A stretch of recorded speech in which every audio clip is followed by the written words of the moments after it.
the death of over 50,000 children in these Indian boarding schools. Not only have they not been charged and nobody has gone to trial, but they've actually been rewarded because the government took all legal and financial responsibility off them and helped them, the churches and government, set up the official Truth and Reconciliation Commission that's looking into their crimes. It's like the serial killer appointing the jury members, you know, and the whole media lauding the churches being kind of like what they do with the Pope nowadays, where because Jorge Bergoglio says the right words, and you know, therefore the whole Vatican has changed its nature somehow. And I often show people the picture of the cardinal holding the submachine gun and saying the Vatican Bank is the largest single shareholder in Beretta, which is the biggest small arms manufacturer in the world. I mean, you know, it goes on and on. But anyway, related to our Could you say that again slowly?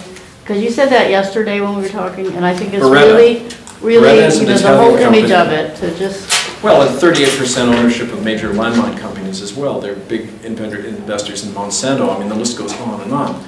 But the details are important, but they're reflecting something bigger, which is what I want to talk about, and that is going back to the whole question of the land. What happened was, I met Earl McQueen of George. He told me about the quote I read you about their history and what had happened to their people. And naturally, I began to show interest because a lot of the people in my congregation were coming in from a house. And I began to let them speak. I had an open pulpit policy, so after my sermon, people could get up and comment.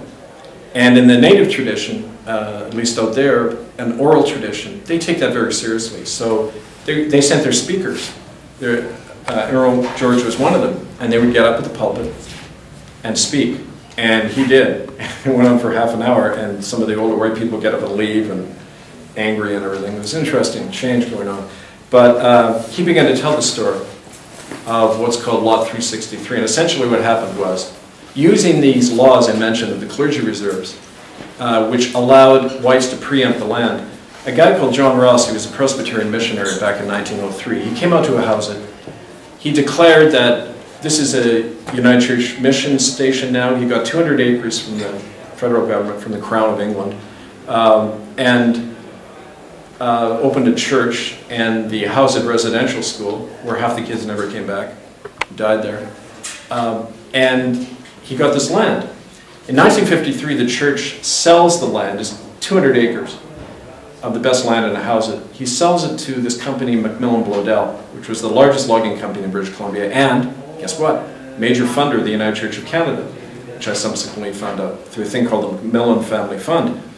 So they then sell it off. Eventually, Macmillan Bloedel, the year before I get there in 1992, they have all the land in their hand. The House of People don't get a dime.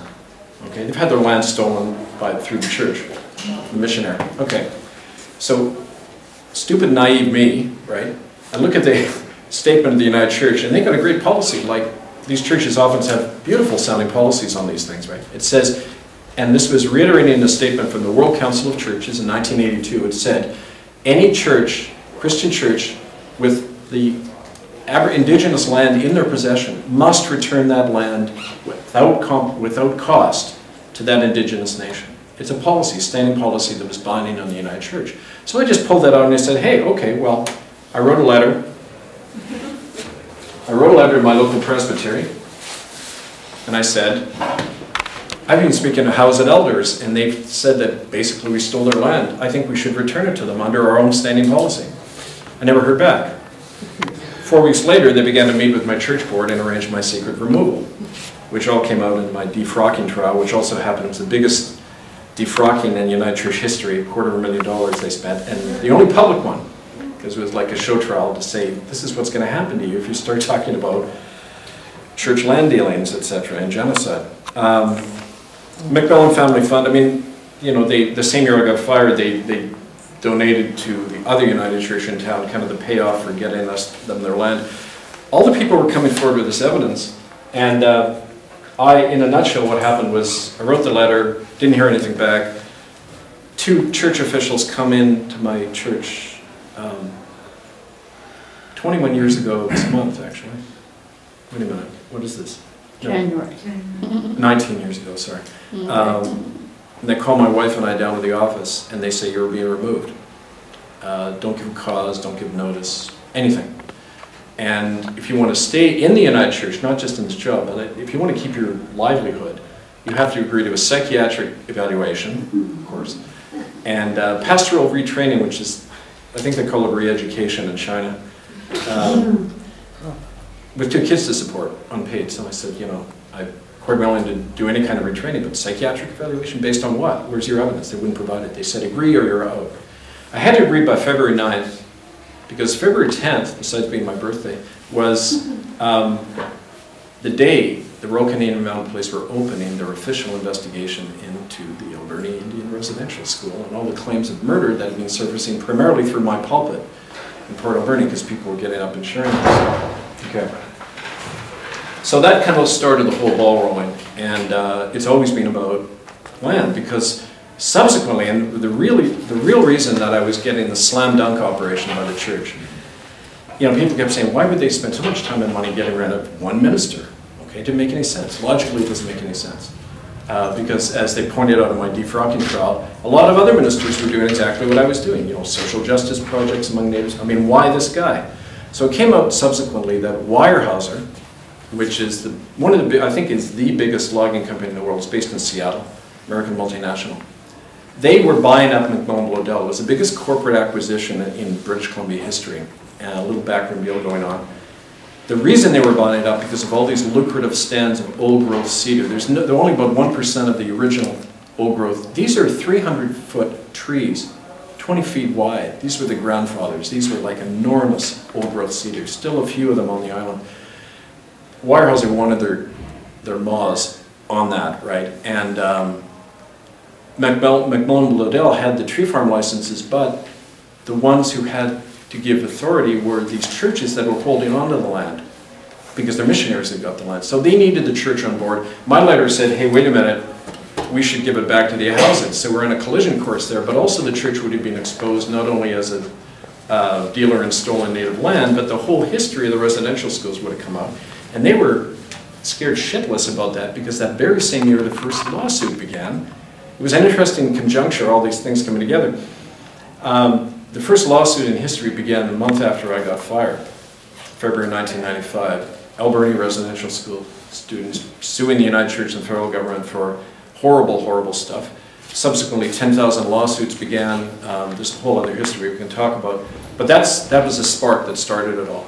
And I was there at the eye of the storm, and I didn't know what the hell was going on. But all I know is I got fired, defrocked, that is, couldn't work again, lost my livelihood. They went to my wife about a month after my firing and said, look, we're going to make sure this guy never works again. If you want to leave him, we'll help you with your divorce, which they did. I lost custody of my 2 kids. And when I went, about a year later, I was penniless. I couldn't work anywhere. I tried to retrain, but my PhD got sabotaged through intervention by guess who. The church spoke to people in my department. I mean, this all came out later. You know, we got all the proof of this and everything.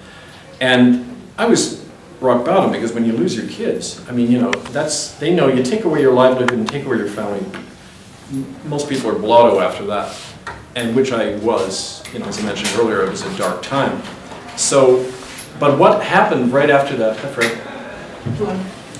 what happened right after that was I got approached by Native people in the downtown east side of Vancouver, where I had had history working as a street minister. And the fact that I'd been booted out of the church increased my standing there, and increased my trust level, and they started inviting me to the healing circles for residential school survivors. That's when we began to document a lot of these crimes, and then the whole thing started coming out. We've done tribunals, documentaries, and finally forced the Prime Minister in 2008 to apologize for mass murder, which he didn't actually. He said, it's sad children were taken from their homes. That basically is the extent of the acknowledgement of genocide. But to give you that history, first of all, just to kind of paint the picture of what we want to talk about today, which is why, where's that coming from? We know historically where's it coming from. But how it's really tied up to the whole question today of, you know, when you go back to talking about what is genocide and why it continues. I mean, not only is it embedded in the consciousness of the West, in the same way child abuse, when you talk about the doctrine of original sin, which is a funny idea if you've ever delivered your own child, And I was holding my daughter Eleanor in my arms when she was born, and I was trying to see sin in her, and I didn't really have a sense that she was kind of oozing degradation out of her pores, quite the opposite. But this notion that the earth is cursed, and it says that in Genesis, the earth is damned because of this action of a woman, who subverted man somehow. And it leads to this whole notion that there's something suspect about innocence, that there's something to be distrusted within ourselves, and really it's the source of the trauma that we face as a culture. And I really had to get a sense of this when I had to look at my own trauma in the healing circle. What is it that was so hard to look at? And this realized I had been a part of this all along. I'd been an active part of this whole destruction of the earth, destruction of one another, really. And so that, just kind of on a personal level, was an opening for me. But it goes recognizing that, you can't, when you're part of something, you're the fish swimming in the water, you can't see it. It's so inherent in Western culture that it's really impossible for that culture to cure itself of genocide. It's not going to happen. It's going to keep happening until we do some major uprooting of those ideas and those relations that cause it. So that, for me, is kind of the bigger question behind this, talking about the question of these terms, ecocide, genocide, the destruction of other groups in society is part and parcel of our degradation of the earth and our attack on the earth.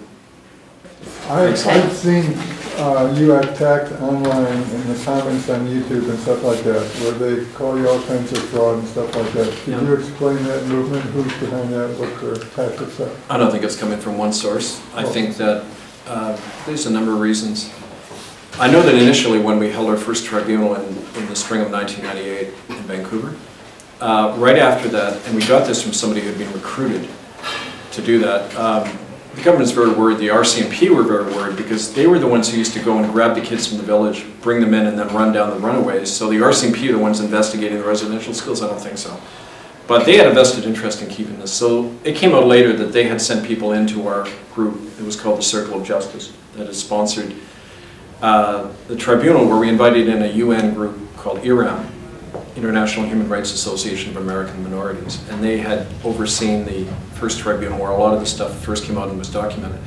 And they recruited 4 people, Native people, to say, yeah, Kevin used my testimony without my permission, which wasn't true, because they were standing up in front of the cameras at the tribunal giving their testimony, so how was that, The main smears part of it comes from government-funded sources, including the government chiefs, who themselves, and in classic cases, there is a chief on the West Coast who's actually a delegate to the United Nations, to the Permanent Forum on Indigenous Issues. What's his name? Can you reveal his name? Ed John, named by his own people, not by me,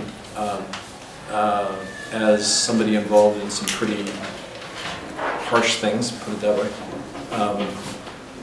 But these chiefs have, when they were kids in the residential schools, this is how it worked. You walked into the school, and you were selected.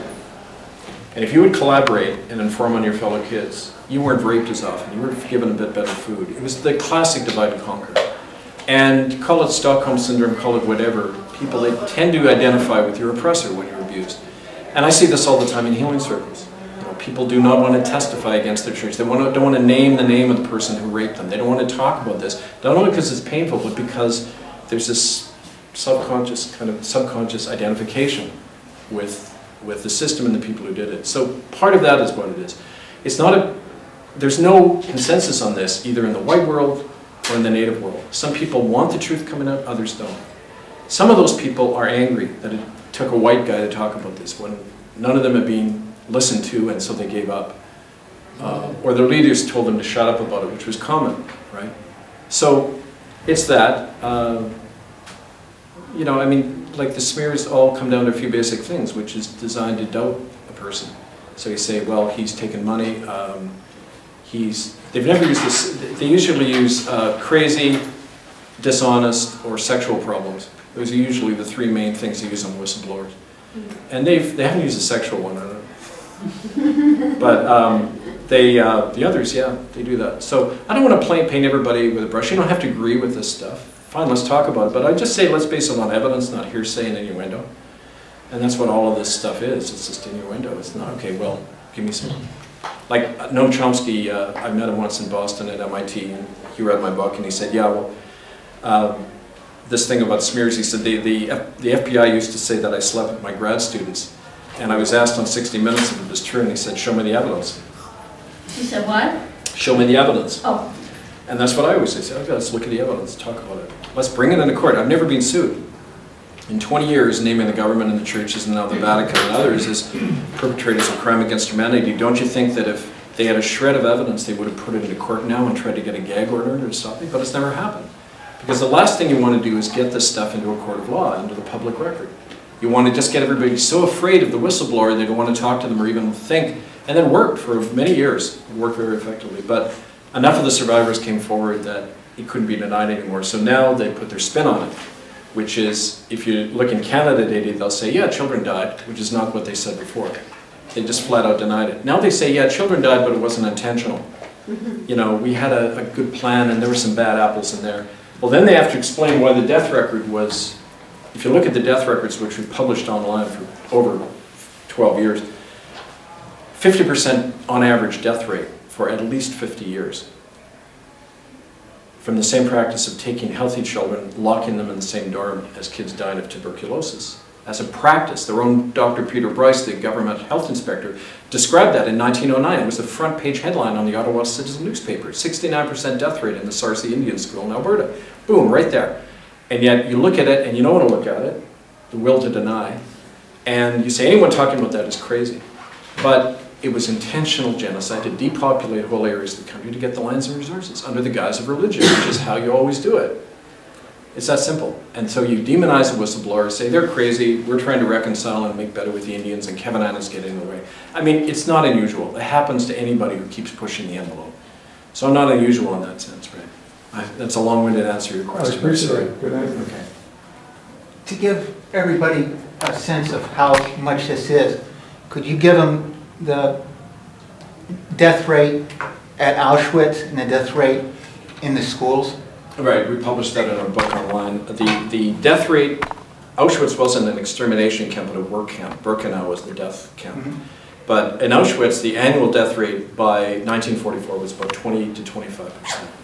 The average death rate in an Indian boarding school, starting in 1897 when they began to take the records and going right up to at least 1949, the average death rate varied from 40 to 65%.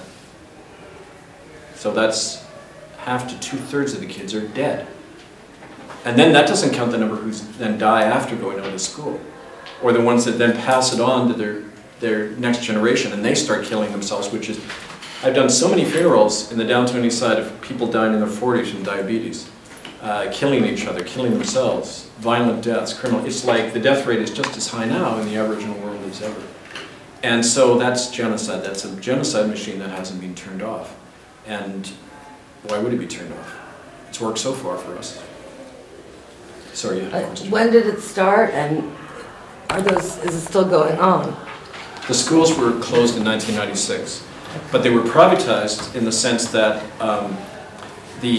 there are more Native kids in white foster homes now than there ever were in residential schools. The number has increased 5-fold in the last 10 years of Native kids grabbed and put into white foster homes for the same rationale missionaries used.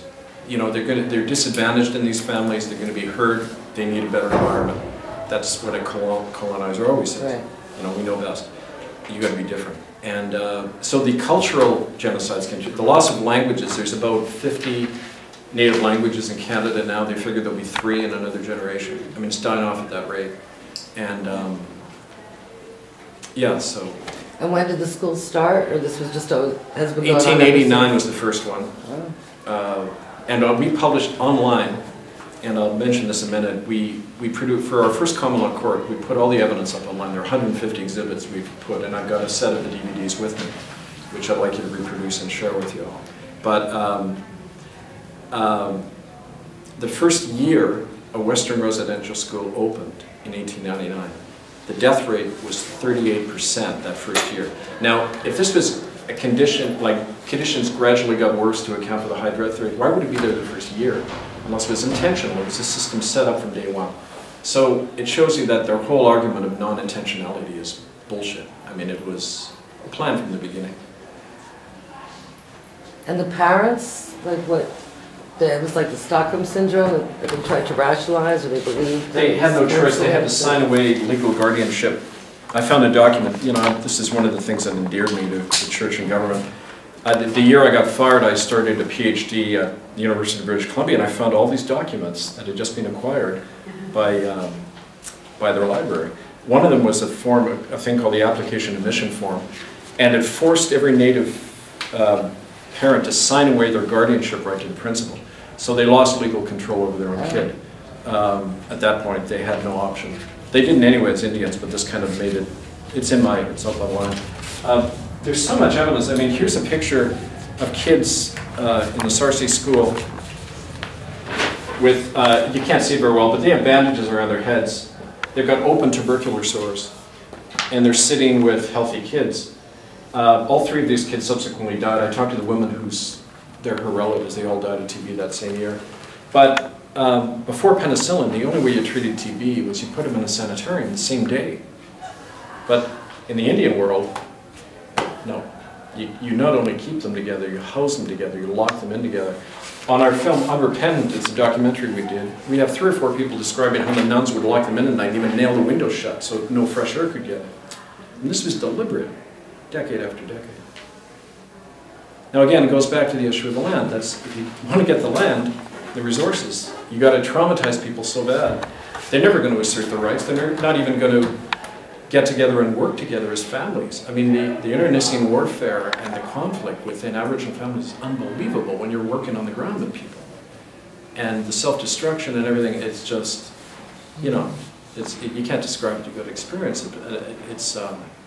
Most people in that situation just want to get out and forget their Aboriginal home. You know. Yep. I wanted to ask you about the pending common law court case here in New York. Can you give us any background on where that's at? Right. Well, a bit of background. In 2010, I was invited by some survivors of Catholic Church crimes in Dublin to get together because they were saying, look, we're dealing with the Catholic Church primarily. It's where a lot of the buck stops, and they're a multinational organization, so we got to be united across borders too. So we had groups from 5 countries come together just to unite the survivors, but also to try to find a way to get court action. Because up to now, the whole history of that has been the churches are indemnified. They actually set up, the government and churches establish indemnification agreements before any of this begins. And in Ireland, they came over to study Canada to see how to do it, just the way the white South Africans came to Canada to study their Indian Act before setting up the apartheid laws. They did the same thing in Ireland. They said, okay, look how they've done in Canada. The government and churches got together and legally indemnified themselves so that anything that came out in court, they could not be held liable for.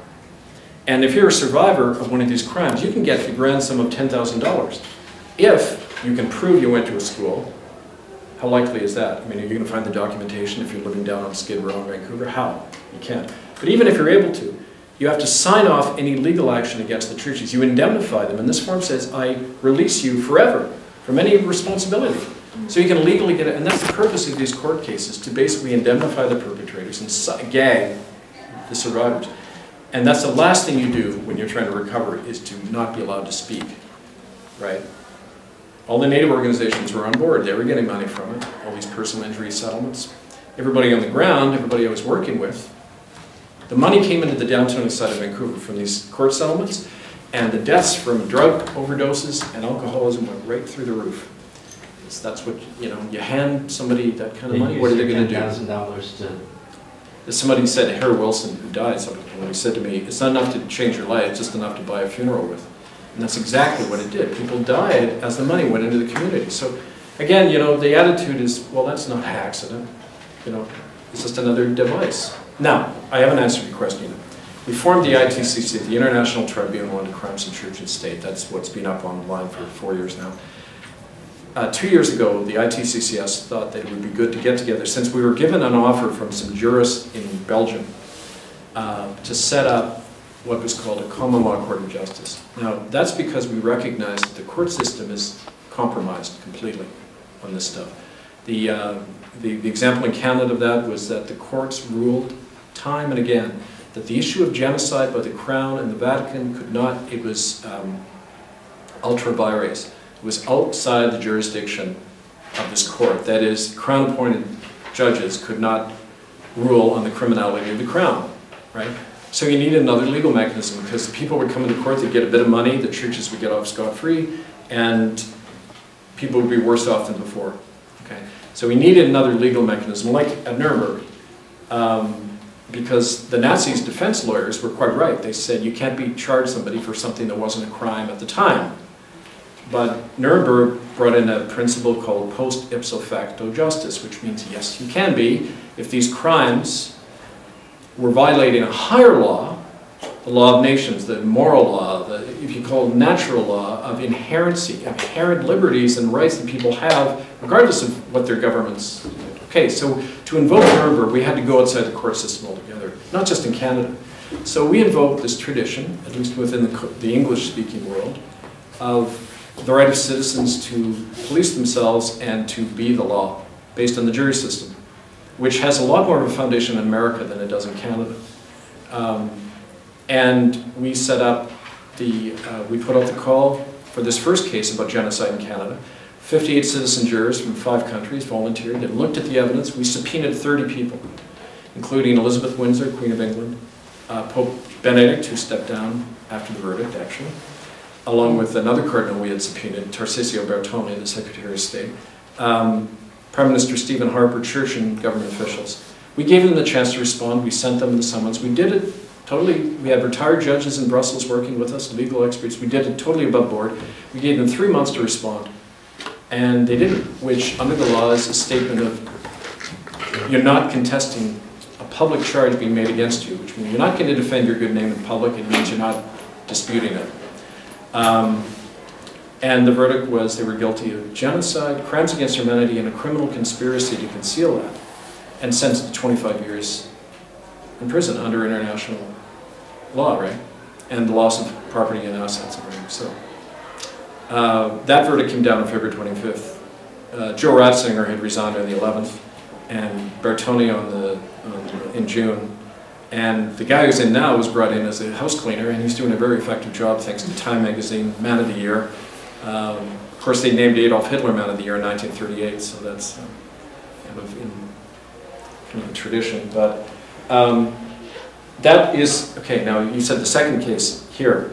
One of the things we're doing is we've encouraged groups all over the world to apply this model to their own issues that they're not getting any justice on. And time and again, I would say 80% of the emails and phone calls we've been getting are from people, parents, who are losing their kids today in the government system of child protection. Yes, yeah. Yeah, and one of the cases in Kitchener, Ontario, a family took on the Crown courts where they were openly trafficking. There's a private company called the Children's Aid Society, which gets $100,000 for every kid they grab from a family and put in a foster home. So there's a profit motive. It's like prisons, right? They challenged that. They said that this CS should be not allowed. The government should be monitored, blah, blah, blah. One of the guys got put in prison under false, trumped-up charges.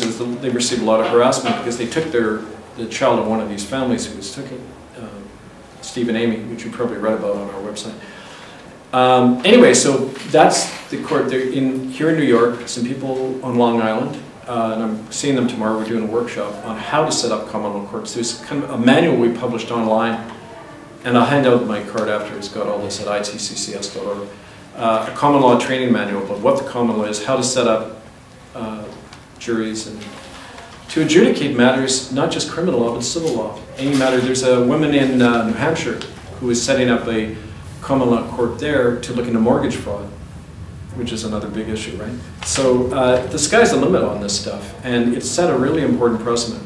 So about citizen empowerment, not just describing and documenting the crime, but like I say, turning the tables so that you get an enforceable verdict. Now, people say, okay, what about enforcement? Okay, that also is on our side, because under tradition, in English tradition, you can deputize peace officers to serve commons. So we have gone to police, and this has worked. In Vancouver, we were doing church occupations, nonviolent occupations during a mass, just to talk to people the police showed up and we deputized them. We said, we are acting on our Magna Carta rights, peaceful assembly. These are taxpayer-supported churches funded by us. We have every right to be in here. They are protecting child rapists, and I showed them the policy of crimen solicitatis in the Catholic Church, which orders priests and bishops to cover up child rape or they get excommunicated, and it's right there. It's been on the books since 1962. It's up online. And I read it to the cops, and they looked at it, and the guy went and talked to the sergeant, and they left. Okay, because they knew, right. Okay, so you can deputize the police. You can also appoint your own common law sheriffs, because the whole basis of the common law is the law does harm to no one, right? And so we're trying to get back to that, right, where the law serves people rather than the people with money to buy justice, right? And that's the whole philosophy of it. So they're trying to set that up on Long Island. There's some cases that they're going to try to bring in. This is a lot of the work I do now, setting up the enforcement and the legal arm, because that's, I mean, at a practical level, as a pastor, you have to give people hope by showing they can do something. And just to end on this anecdote, William Coombs, who was one of the guys in our network, he's the one who mentioned that he saw Queen Elizabeth take the 10 kids out of the school in 1964. William used to come to our circles. They used to hold him in, they had a thing, the Jesuit priests in Kamloops had a rack in the basement they used to stretch kids on. And this has been documented in letters. I've seen references to it from Indian agents. But Recently? This was in mid-60s. They had William on here. They used to sodomize him, do all sorts of horrible stuff to him. But he couldn't even hear a church bell without getting sick. I mean, it was that deep, the trauma. And the day we went to Holy Rosary Cathedral, which is the main cathedral in downtown Vancouver, we're going in there with our banner. It says all the children need a proper burial. And we just stood at the front of the cathedral, like inside, holding that, and drove the priest crazy. But it was funny. We show up, the doors are standing wide open. There's no cops, no security. I said, oh, this is a sign, let's go. Okay, so we went in, and I look around, and there's William, right? And I go over and hug him, and I say, like, what are you doing here, man? Like, just, and he said, I didn't want to let you guys down, because I saw you all going to church, and I said, I didn't want to be left out of this. So that kind of, I didn't want to let you down. I didn't want to be seen as a coward, right? So he went in, and he was with us, and I look around, there's William handing out flowers to people in the pews, a big smile on his face. That same week, when he got out, he stopped drinking for the first time in like 30 years. He was bad alcoholic, all the counseling, all of it. And we sat later and talked about it, and he said, he started drinking again. It's not like it was a miraculous cure, but he was able to stop for a while. And the reason he said, I was able to do something. I was able to face those priests and show I wasn't afraid of them anymore. And we did it together. And that to me was the lesson. You don't heal with a counselor, or as a people, you do it together and you go and you name it right in their face. And it also heals the abusers. Because I saw people in the pews in tears. And one of the priests was very guilt-stricken. He had me in an arm lock. It was really funny. I was at the top front of the church holding the banner, and this priest gets me in an arm lock, and he's saying, we've asked you to leave. And I turned and looked him right in the eye, and I said, this is about the children who died under your care. We've asked you where they're buried. And he did this. I mean, he walked away. He left. He just left. He knew it was the moral high ground. You keep the moral high ground, and you've won. And that's why I know we've already won, thanks to William and people like him, right? And it's all just now picking up the pieces, right? And look what the Vatican's doing. I mean, they're falling over themselves. And maybe there are changes. Who am I to judge? I don't know.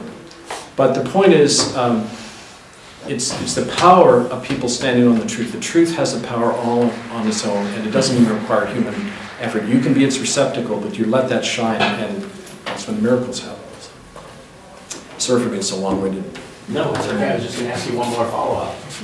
So then the idea is to get enough common law courts established, because basically the Crown has set everything up in maritime, right? And the Vatican holds that. So enough common law courts established to flip the maritime grip on back to land again on all possessions, right? Because they've set everything up through this ownership system, which is... That'd be a great case. Hmm? That'd be a great case. Yes. Exactly what you're talking about. Just to flip the whole commercial, because it's all set up in commerce. Yeah. That's how they Right. grab hold of everything. So it's really about turning the entire system of commerce back to common law. Anybody want to comment on this? Anybody? Because it's really important, this stuff. Well, this is really what Henry George economics is all about. So those of you who haven't studied it, get to Marcel, make sure your name's on the list so you know about the classes and courses. The premise on which a lot of these things were based are not only in my world counterintuitive, they're just wrong, you know? Well, it was interesting, just an example to illustrate that. We held a forum in Vancouver in '98, just before the tribunal we held. And a white woman stood up and said she had worked in the Alberni residential school. And she was fired after less than a year because she tried to protect a little Indian girl who was being beaten to death by a matron. And the woman who was beating the girl to death didn't get fired, Marion did. And that's because the principal told her that the woman who was beating the girl played organ at church on Sunday, so we couldn't lose her. But I mean, I'm just trying to get my head, I've never been able to get my head or heart around that. You can watch a little 6-year-old girl being beaten to death with a piano leg, and if you're going to keep your job, you have to forget about that. Well, how do you forget about that? Unless you're just inhuman. Most people in death camps, most people who do crimes are not psychopaths. They're ordinary people who learn to adapt to a hierarchical system, and in that sense, we're all doing it.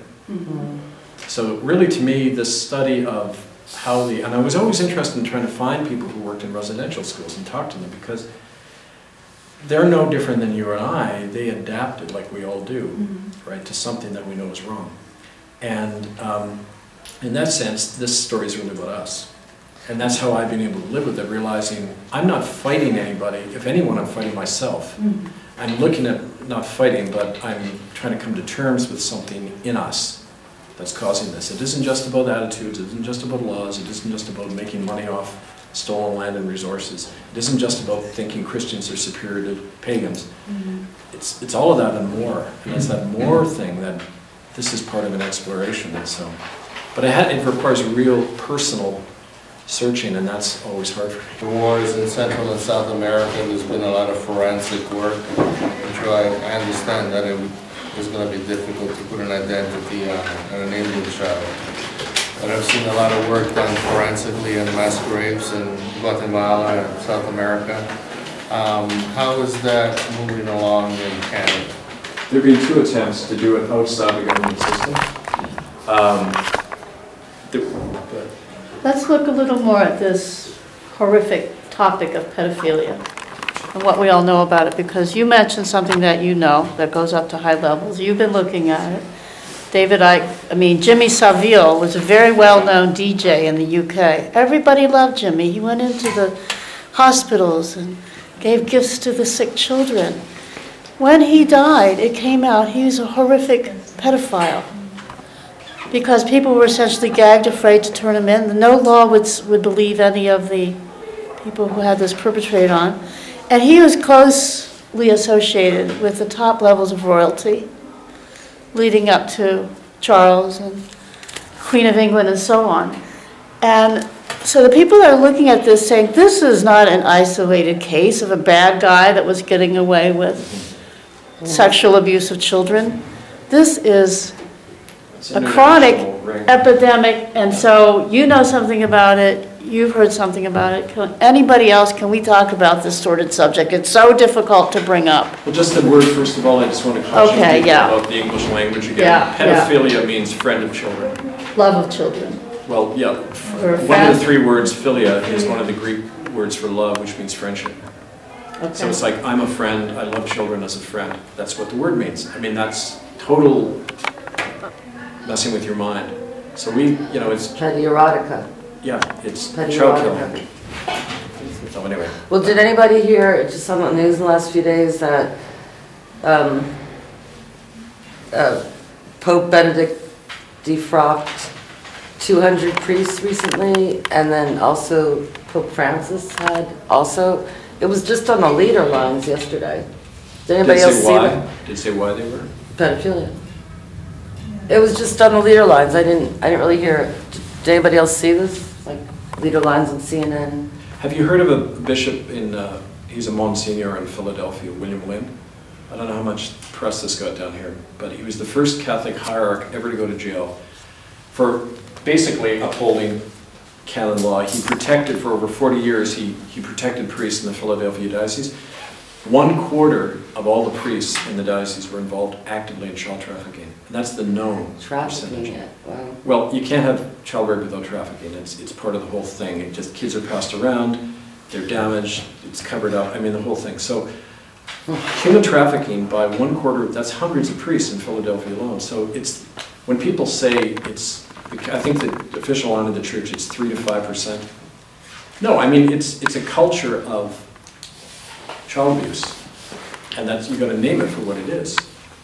Otherwise it wouldn't thrive like it does. The rules of and laws of war used to be very well documented. They weren't always adhered to, but there was, once upon a time, things that you could do and you couldn't do, given what the conditions of the battle were. In, you know. Right. But when you start that process of total dehumanizing the enemy, you can say you don't exist, but there's a difference from you don't exist to you're not human. You're not a human being, because before, I would posit that before the European expansion outside of what we know as Europe right now, all peoples had this idea of what it was to be a human being. And when you re-articulate that and redefine it and make a whole group or groups of people not even worthy of being human. You know, it's that sort of philosophical argument, what's worse, to be killed or to be never born? You know, I mean, what's worse, to not exist or not be a human being? So that whole idea of war and what can and can't be done, as the child of a major general, it is fascinating to me how we have seen the absolute annihilation of any basis of what is acceptable. If you're going to have warfare, what are the rules? It comes into the just war theory, the whole thing. And just war was devised by Augustine to smooth the transition of the Christian church into the corporate church of Rome. Yeah. You get a quote from the Church of Rome 100 years apart. In 200 AD, the Church of Rome said, any believer, no believer is allowed to become a soldier. Any soldier who's converted cannot pick up arms. Pacifist. Non-violence Wow. principle. 80 years later, the Church of Rome, which had been legally incorporated by Constantine at that point, said every believer must serve the emperor. And St. Augustine devised this theory saying, you don't have to, you can obey Caesar now and God. As long as you're a Christian in your heart, you can obey Caesar, even if it means killing other people. And it was codified in the just war, which led to the rules of war. So in a way, it was to justify the destruction of Christianity and the raising of Christendom as the empire of conquest, which is what we're talking about here. And this is really serious. I gave a paper at Jesuit University Catholic at University of Scranton against a professor there, and it came down to she nearly started slugging me about the critique I had about Augustine's just war theory as corruption of Christianity. So this is a really hot topic that needs to be brought up, right?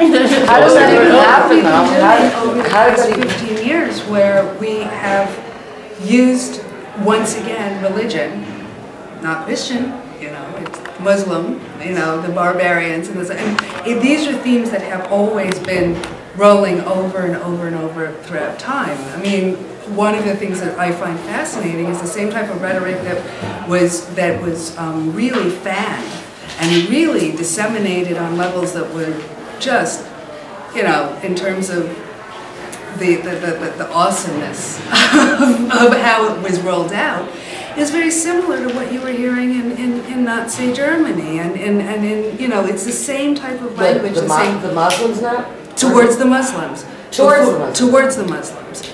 Then you have it back towards the Christians. Then you have it. You have this volume of hatreds and rationalizations of justness, of he or whatever entity that has more rights and more of a pipeline to that higher being, and is more human than the other. And it just, I mean, I'm sure there was a time when it was ratcheted up, way back when we were dealing with spears and shields and whatnot. But in this period where we claim to be so enlightened and so kind of aware of our history and our past, we're seeing that we really aren't, that so many of us are just accepting the same type of nonsense. Right. I was just wondering, is pedophilia more with Catholics? Is it a function of them being celibate? Put it this way, there's a law, there's a special law in the Catholic Church which is a green light to child rapists. It says if you get ordained as a Catholic priest, you will be protected in your child rape. So That's going to bring as them far in. as I know, other churches don't have that law written in stone. Okay, So in practice they do that, but it's not written in stone, so that provides more Protection for children. Yeah. There's a movie that addresses your question. It's called Not in God's Name, or In God's Name, Yeah. and it's about a Catholic priest and how he became a pedophile. Okay, not the other way around, because it just seems like Right. if they just did away with celibacy, But it it's might not about- cure part of it. That's what I Rape was is not about asking. sex, it's about power. That's, I know. And child That's rape what is I not was about asking the question. priests being frustrated because they can't, I mean, you know, that's not it at all. It's about domination and Okay. It's any power. yeah, anyway, that's kind of all. And then, I mean, this is just, there is evidence out there that there are women actually held to reproduce, to have children that are then used for child sacrifice. That is coming out now. Where is it? It's in the United States, it's I just around the spoke to a woman world. yesterday in Manhattan who went through one of those. So children that are being born off the records, that are being used intentionally, and again, the power issue is that child sacrifice, which happened, we think, you know, ancient times and here and there, and Aztecs or whatever, here we're finding it's still happening today. We charted over the last 5 years or so, we've identified 28 sites near former residential schools where there's definitely children buried. They incinerated a lot of the children often in the furnaces, but although you can DNA test cinder and soot even in the fine stuff.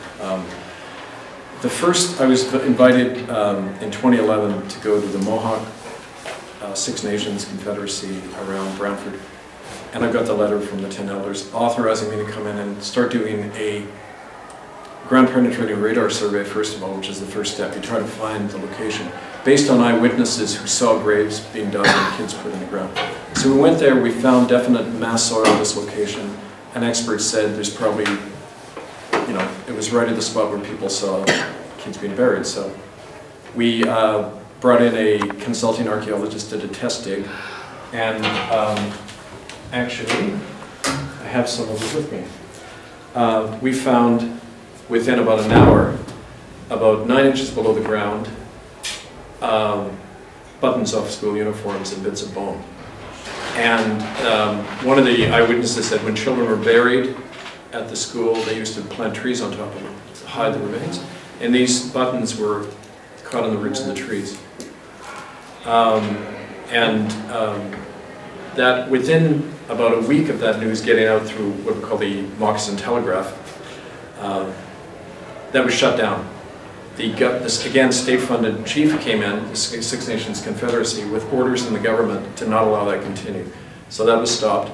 Another one began on territory around where it all began for me at Port Alberni, the residential school there. And in mid-September, they found 30 skeletons, 3 feet and smaller.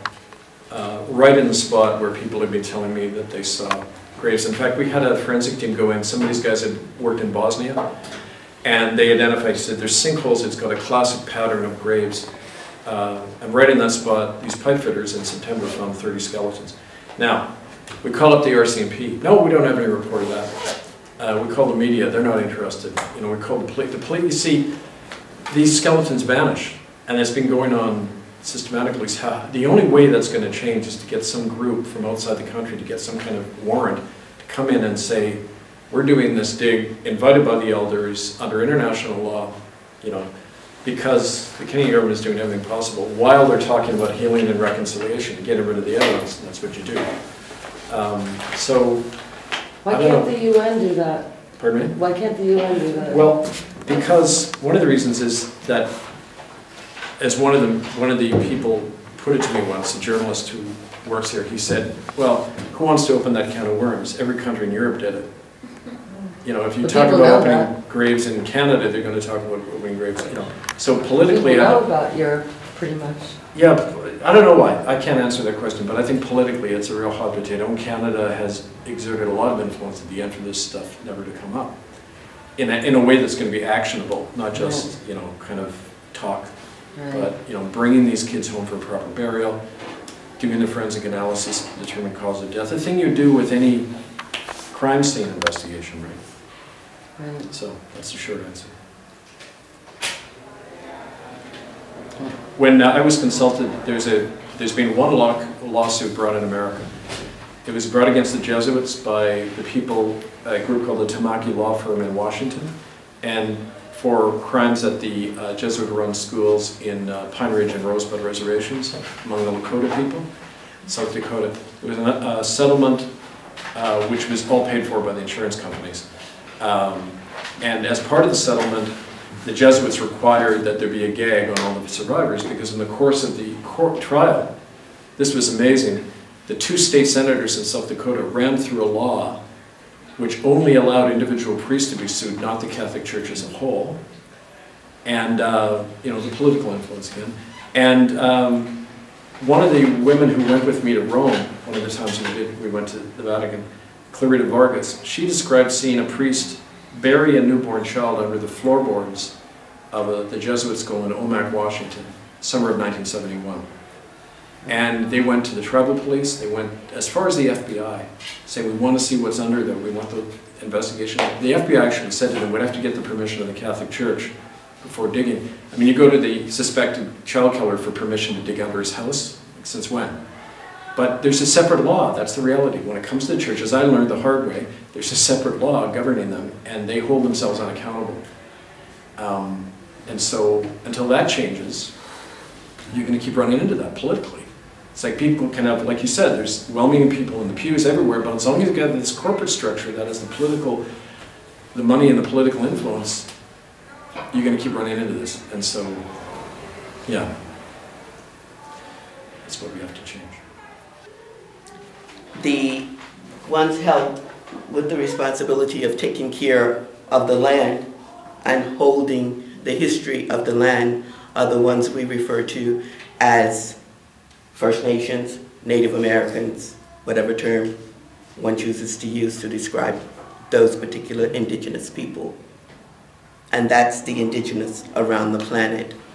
But I particularly agreed to speak to the responsibility of the Maori people. In conversation with one of the Maori priestesses, she started to speak of some of the activities on a bricks and mortar kind of world where everything has to be concrete enough that people can see and know. They chose to look at the history of what had happened to the land, to the people, and the losses that occurred, and who was responsible for those losses, and how were they responsible. So they spent many years tracing that history.